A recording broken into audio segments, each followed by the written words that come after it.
Donc le titre plutôt, c'est animer un échange et gérer les questions autour de la parole de Dieu. Donc l'idée c'était de voir en 2 temps surtout, enfin il y aura 3 temps, mais qu'est-ce que c'était, qu'on soit bien d'accord sur la parole de Dieu, qu'est-ce que ça a de spécifique et quelles sont nos peurs. Voilà, je me suis dit c'est intéressant de repérer nos peurs quand on travaille la parole de Dieu. Dans un second temps, quel est l'intérêt de l'échange et du débat? Qu'on puisse se redire ça. Pourquoi finalement on ne fait pas un cours magistral? Pourquoi on fait du débat? Et troisième point, quelle posture avoir quand on est catéchète? Alors, concernant la parole de Dieu, voilà, quand j'ai commencé à travailler cette question, je me suis dit quelles sont les peurs quand on travaille la parole de Dieu. Et j'en ai identifié 4. Il y en a peut-être d'autres, je vous le dirai plus tard. La peur de ne pas savoir répondre à une question. La peur de laisser passer une fausse interprétation. La peur de ne pas avoir le vrai sens du texte. Et la peur de laisser repartir les participants sans réponse. Donc réfléchissez s'il y a d'autres peurs, et on en discutera après si on a un peu de temps. Alors, toutes ces peurs, je vais les reprendre, ont trait à une mauvaise interprétation de ce qu'est le texte biblique en fait. C'est parce que on positionne mal le texte biblique qu'on génère ces peurs. Je vais vous montrer ça. Donc première peur, la peur qui finalement a trait au fait qu'on a peur d'interpréter la Bible. Voilà. Il y a des gens qui disent, est-ce que j'ai le droit d'interpréter la Bible? Est-ce qu'il ne faut pas être prêtre, par exemple? Ou avoir un doctorat? Ou je ne sais pas quoi. Voilà. Quel diplôme il faut avoir, ou quelles compétences il faut avoir pour interpréter la Bible? Aucune. Soyons clairs, aucune. Aucune compétence n'est nécessaire pour interpréter la Bible. Après, il y a des exigences. Mais en matière de compétences, de savoir, de titres, il n'y en a pas. L'écriture, elle doit être interprétée. Vous savez qu'on dit les écritures saintes, et puis à d'autres moments, on dit la parole de Dieu. C'est curieux. Parce que les écritures, c'est écrit, et la parole, c'est oral. Et donc, la question, c'est comment on passe de l'écriture à la parole? Et la réponse est en interprétant. L'écriture sainte devient parole si on l'interprète, si on va la chercher, si on la questionne, si on se confronte à elle. C'est-à-dire si elle rencontre notre individualité personnelle ou communautaire. Voilà. Donc il n'y a pas de parole de Dieu si le texte n'est pas lu, s'il n'est pas travaillé. Et c'est quand même la définition, là on n'a pas le temps de poser ça, mais c'est quand même la définition de la révélation. Très rapidement, mais vous savez qu'avant on était dans une logique où la révélation, le texte biblique était révélé parce qu'il tombait d'en haut, quoi, quelque part. Aujourd'hui, moi j'ai appris ça en théologie il y a 20 ans, quand j'ai commencé mes études, on nous disait, le texte, il est révélé parce que révélant. Il est considéré comme révélé, donc venant de Dieu, parce que révélant, c'est-à-dire parce que si on l'interprète, il va générer de la révélation chez les personnes qui le lisent. Donc on est passé de Dieu au lecteur. C'est le lecteur qui est garant de la révélation. Vous voyez l'importance. Du coup, il n'y a révélation que si on l'interprète.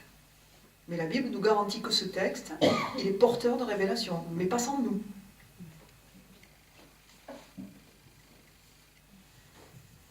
Et donc vous voyez l'importance du groupe, parce que tout seul, on a parfois du mal à bousculer un texte.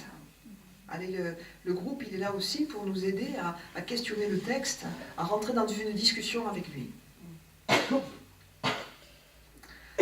Alors, la peur de ne pas savoir répondre à une question. Oui, vous n'avez pas les réponses à tout. Moi non plus. Personne n'a les réponses à tout. Donc, comme technique d'interprétation, quand on a une question qui nous arrive et on ne sait pas trop quoi en faire, le premier réflexe, c'est de renvoyer la question au groupe. C'est de dire au groupe, comment vous répondez à cette question. Et pas par fuite. C'est pas une fuite. Alors, très honnêtement, ça peut être un petit laps de temps aussi pour réfléchir. Mais pas que. C'est vraiment de se dire, ben oui, moi je ne vois pas, mais quelqu'un peut-être dans le groupe a la réponse. Et c'est une vraie posture. Parce que comme on n'a pas le même accès, eh ben, quelqu'un peut avoir une interprétation que je n'ai pas vue. Donc c'est vraiment se dire, ben, puisqu'on est à égalité devant la parole de Dieu, renvoyer la question au groupe. Alors bien entendu, il y a des questions, mais ça vous le savez, il y a des questions quand vous préparez un texte avec des jeunes ou avec des adultes, ne vous laissez pas piéger, travaillez le texte un peu avant et regardez s'il y a des mots qui vont donner lieu à des questions. Voilà. S'il y a un scribe dans le texte, essayez d'aller voir ce qu'est un scribe. Voilà. Il y a un très bon dictionnaire, j'aurais pu l'apporter, le dictionnaire de la Bible, chez Payot, je crois, que j'utilise moi, qui est assez simple et qui en même temps peut rapidement donner des réponses. Je donnerai la référence. La peur de laisser passer une fausse interprétation. Alors, ça aussi c'est intéressant, parce que, est-ce qu'il y a des fausses interprétations? Hein? Ben non. Ce serait quoi une fausse interprétation? Alors en contresens, il peut y avoir, effectivement, dans ces cas-là, c'est plus une mauvaise compréhension du sens littéral de ce que dit le texte qu'une fausse interprétation. Une fausse interprétation, ça voudrait dire, on va approfondir, mais ça voudrait dire qu'il y a des interprétations qu'on n'a pas le droit de dire. Alors, c'est pas une fausse interprétation, c'est une interprétation qui peut être polémique. Ça, ok, il y en a. Si par exemple vous faites dire à Jésus des propos racistes, alors là, on est dans une interprétation qui n'est pas fausse, parce que c'est une interprétation, mais qui va demander qu'on puisse rediscuter de cette question-là.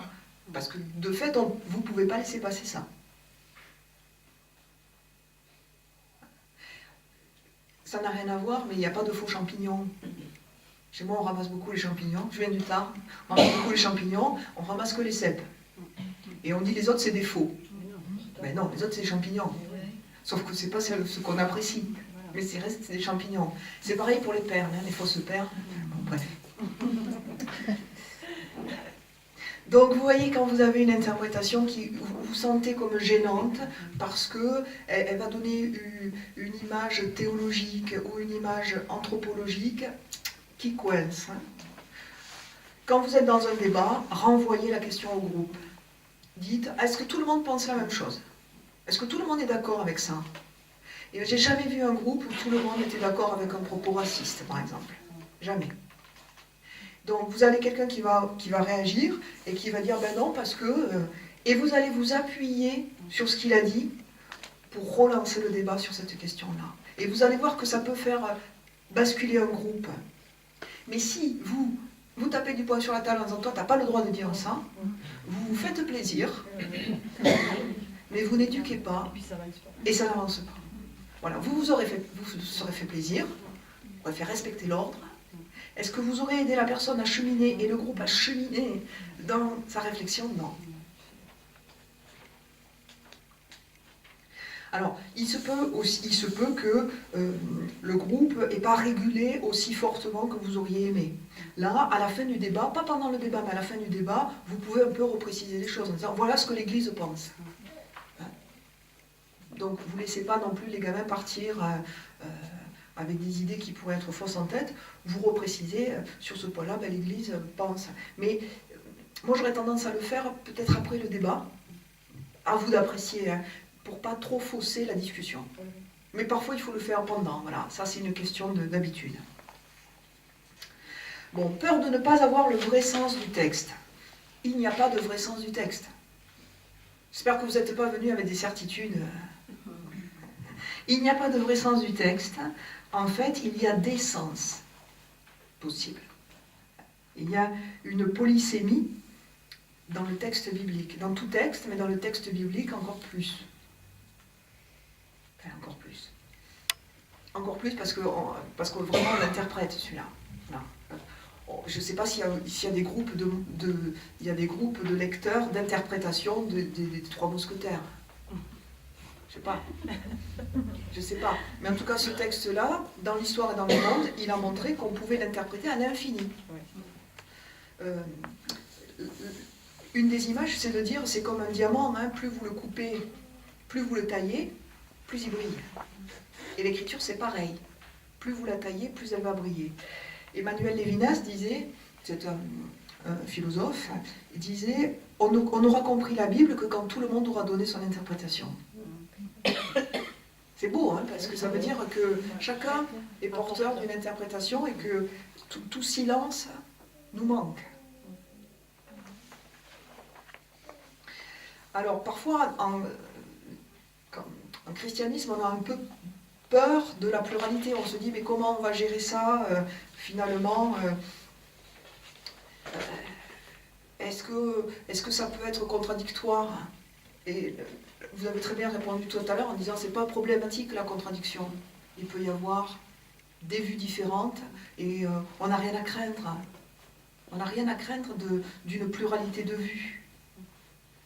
Alors c'est peut-être pas rassurant pour notre logique, et en même temps, ça veut dire que tout le monde a sa place dans l'interprétation. Voilà.